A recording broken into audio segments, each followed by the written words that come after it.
Magandang umaga.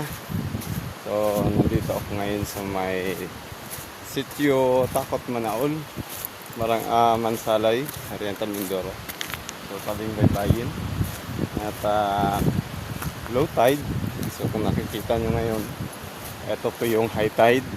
Iikot lang ako.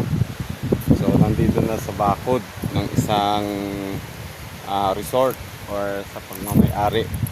So, ito na po yung marine zone na dapat ang bakod ay hindi rito banda. So dapat bigyan ng espasyo para sa mga bangka na makapag bara. So papansin nyo, andyan na lang yung bangka sa tubig, nakababad, at medyo mahahaba din kasi siya, diba? And ayan po, makikita niyo bakawan. And ito pong pulo na yan ay Buyayaw, boundary po ng Mansalay at saka ng Bulalakaw. So pagtawid mo po na sa kabila, yan po ay Bulalakaw. And after ng Bulalakaw is San Jose Occidental. Medyo masama lang ang panahon ngayon dahil merong low pressure na darating. Ayan. So dito nagsisiksikan na yung mga bangka sa kabila. And dito naman is open wide.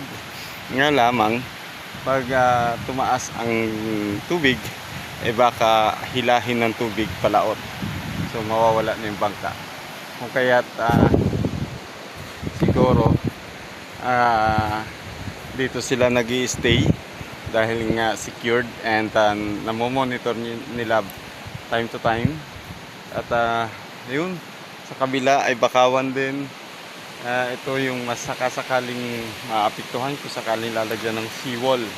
So mawawala na yung normal na environment, resources natin, at saka yung pagkakakitaan ng mga nasa tabing playa na kinukuhanan ng mga ingat ng mga yaman dagat like mga alimango, diba, yung mga nakatira sa bakawan. So ito po, at magme-meeting kami ngayon at para sa aming Bigis Maralita Kandura Mindoro Corporation, and ma-orient ang lahat ng mga mangingisda para sa atin ang 15.